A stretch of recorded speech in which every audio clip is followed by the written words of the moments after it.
Hello everyone. In this video, we'll be discussing about velocity addition theorem or relativistic addition of velocities. Basically, why do we need velocity addition theorem? हमें velocity addition theorem की क्या ज़रूरत पड़ी? कोई भी चीज़ पढ़ने से पहले ये सीखना सबसे अच्छा होगा कि हम उस चीज़ को पढ़ क्यों रहे हैं और उसे हम कहाँ अप्लाई करेंगे. तो इस थ्योरम की हमें ज़रूरत क्या पड़ी या हमने क्यों निकाला इस थ्योरम को.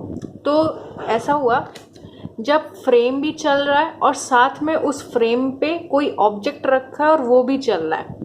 मतलब ये बोर्ड है मेरा, ये बोर्ड भी चल रहा है, बोर्ड पे पेपर रखा है, पेपर भी चल रहा है. तो वेलोसिटी, रिलेटिविस्टिक वेलोसिटी आप जानते होंगे. रिलेटिविस्टिक वेलोसिटी तो उसके रिस्पेक्ट में हमारी वेलोसिटी क्या होगी इस ऑब्जेक्ट की. ओके, इस ऑब्जेक्ट की वेलोसिटी फिर क्या होगी. अब कार भी चल रही है, कार के अंदर कोई चीज है वो भी चल रही है. ओके, तो रिलेटिविस्टिक वेलोसिटी क्या हो जाएगी. इस वजह से हमने वेलोसिटी एडिशन थ्योरम निकाली. अब मैं सॉल्व करूंगी तो आपको डेफिनेटली पूरा समझ में आने वाला है. Okay, so let's start. सबसे पहले तो ये लाइन लिखी हमने. Let us consider two frame of reference S and S dash, where S dash is moving with velocity v in positive x direction. Now to write this line is most important as it contains minimum 2 marks in your examination. ठीक है. अब हमने क्या बात की, two frame of reference S and S dash. ये हमारा frame है S और एक ये फ्रेम है S dash. ठीक, where S dash is moving with velocity v. S dash move कर रहा है with velocity v in positive x direction. ये जो ब्लू से मार्क किया है ये S dash के S के एक्सेस है y, z and x. जो रेड कलर से मार्क किया है वो S dash फ्रेम के एक्सेस है y dash, z dash and x dash. Okay, और ये डायग्राम बनाना भी बहुत इंपॉर्टेंट है. अगर एग्जाम में आप कुछ भी नहीं करके आते हैं, ये बनाएंगे तो मिनिमम 2 मार्क्स तो मिलेगा ही. But kindly don't do that, please do whole process. Okay, so the components of velocity along x, y, z axis. अब velocity components along x Y z axis. ठीक, सबसे पहले तो ux is equal to dx by dt, uy is equal to dy by dt, uz is equal to dz by dt.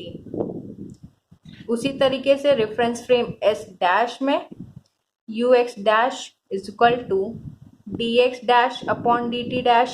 Very easy.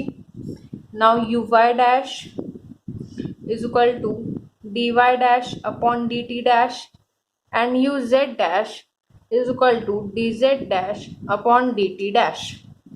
Now from inverse Lorentz transformation equation, Lorentz transformation equation. Lorentz transformation equation I have already explained you in my previous video. If you have any doubt regarding it, then kindly go back and have a glance on it.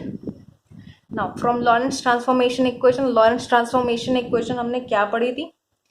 x is equal to k x dash plus vt dash, y is equal to y dash, z is equal to z dash, और एक और t is equal to k t dash plus vx dash upon c square.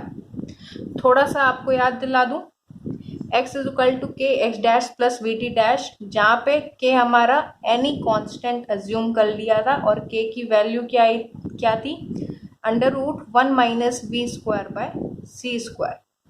अब अगर आप ये बोल रहे हो कि x की इक्वेशन ये आई और y की y डैश एंड z की z डैश, बस इतना ही, ऐसा क्यों. अच्छा देखिए, जो फ्रेम ऑफ रेफरेंस में जो ऑब्जेक्ट चल रहा है वो पॉजिटिव एक्स डायरेक्शन में चल रहा है, वो कोई वाई डैश या जेड डैश इस एक्सिस में तो नहीं चल रहा, वो केवल एक्स एक्सिस में चल रहा है, तो इसीलिए एक्स की इक्वेशन ये आई और वाई डैश के रिस्पेक्ट में इक्वल रहा, जेड डैश के रिस्पेक्ट में इक्वल रहा, बट टाइम चेंज हुआ। ओके, नाउ ये एक्स, इसको हमने d x is equal to k D x dash plus we D T dash, ये हो गया। Similarly d Y is equal to D Y dash d z is equal to D Z dash and from here d t is equal to k D T dash plus we D x dash upon C square. ये तो बहुत common सी चीज़ है, इसमें कुछ solve ही नहीं करना है। D x कर दिया तो सब जगह डी एक्स डैश, यहाँ पे डी टी डैश, ये हो गया। ओके, नाउ अब यू एक्स हमने यहाँ से क्या लिया, U x is equal to D X by D T. Take U x is equal to D X by D T. इस पेज पे आ जाता है, you x is equal to D X by D T. Oh I am sorry, यहाँ पे D T होगा। U x is equal to D X by D T.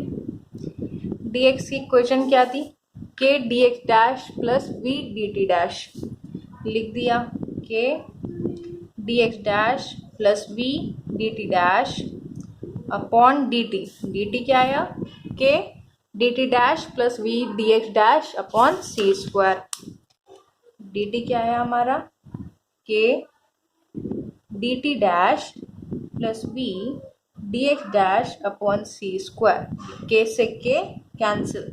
Now dividing each term by D T dash, यहाँ लिखा dividing each term by D T dash.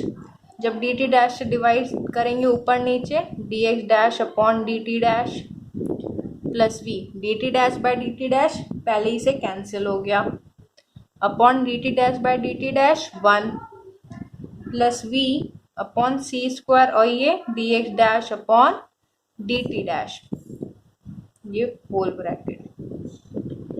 अब D x dash upon D T dash क्या है, you x dash is equal to you x dash plus we upon 1 plus U x dash V upon C square.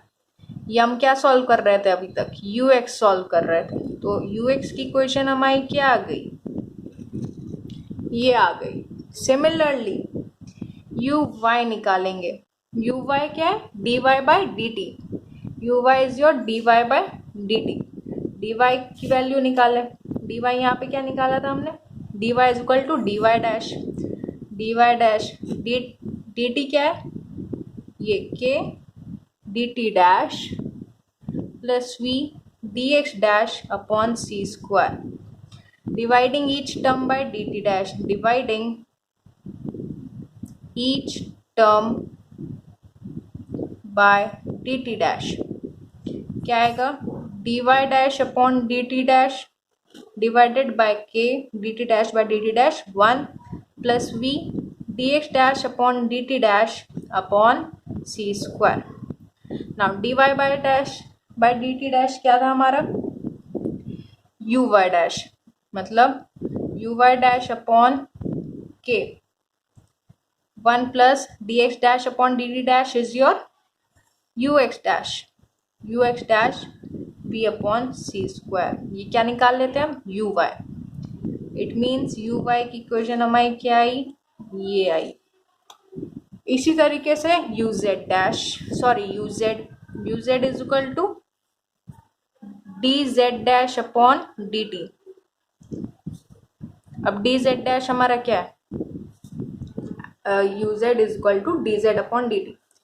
तो D Z क्या है, D Z dash upon D T, यही K D T dash plus we D x dash upon C square. यहाँ पे भी वही काम करेंगे, dividing each term by D T dash. अब मैं फिर से नहीं लिख रही हूँ, आई होप अब तक आप समझ गए होंगे। डी टी डैश से डिवाइड करेंगे, D Z upon D T dash क्या आएगा, D Z dash upon D T dash is your U Z dash K रहेगा, के कैंसिल नहीं होगा. Now D D dash by D T dash is your 1 plus we D x dash upon D T dash is your U x dash upon C square. क्या आ गया? U Z आ गया. ये हमारी you z की value आ गई. Now observe one thing in all three equations. जल्दी से ऑब्जर्व करके इन तीनों इक्वेशन में क्या कॉमन आ रहा है ये आप मुझे बताएं. कमेंट सेक्शन में जरूर लिखिएगा इन तीनों में कॉमन क्या आ रहा है. Come on fast. ओके, तो इन तीनों में क्या चीज कॉमन आ रही है? You x dash. यहाँ पे भी, यहाँ पे भी, यहाँ पे भी. So from here we note that all u x, u y, u z depend on u x dash. सब u x, u y, u z सब यू एक्स डैश पे डिपेंड कर रहे हैं. क्यों? Because frame is moving in positive x direction. U x dash पे क्यों डिपेंड कर रहा है? U y, u Z dash पे क्यों नहीं डिपेंड कर रहे भाई? मैंने पहले भी बताया था, फ्रेम हमारा पॉजिटिव एक्स डायरेक्शन में चल रहा है. कोई वाई डैश या जेड डैश के डायरेक्शन में नहीं चल रहा है, एक्स डैश की डायरेक्शन में चल रहा है. Okay, so everything u x dash is common in all three equations. Now similarly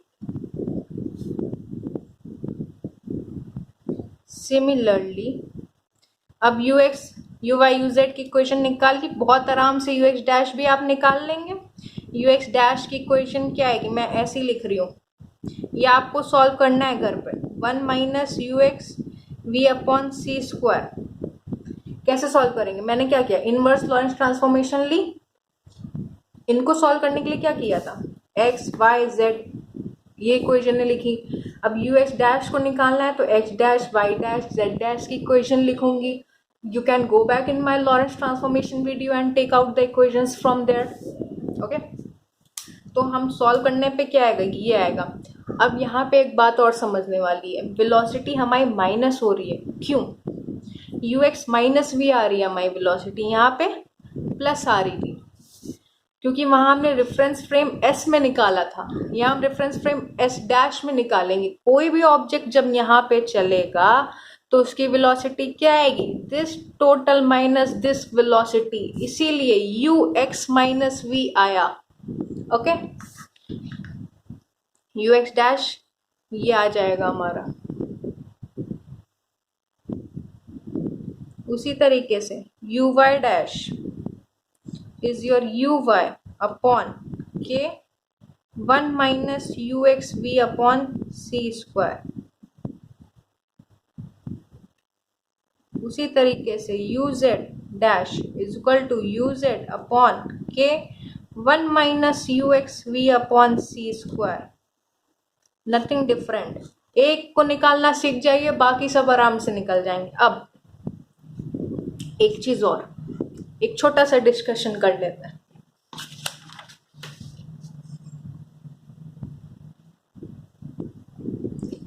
वो क्या है? पहला point, when velocity is much less than c.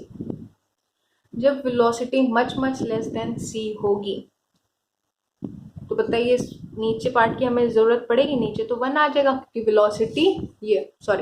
Velocity जब बहुत लेस होगी c से, very much less than speed of light, तो ये अप्रोक्सीमेट होके 1 आ जाएगा. ऊपर क्या बचेगा हमारे पास? U x plus we, you x dash plus v implies ux is equal to ux dash plus v. Similarly, uy is equal to uy dash. Velocity much less than c. क्या आ जाएगा? uy is equal to uy dash. नीचे तो 1 ही रह गया ना.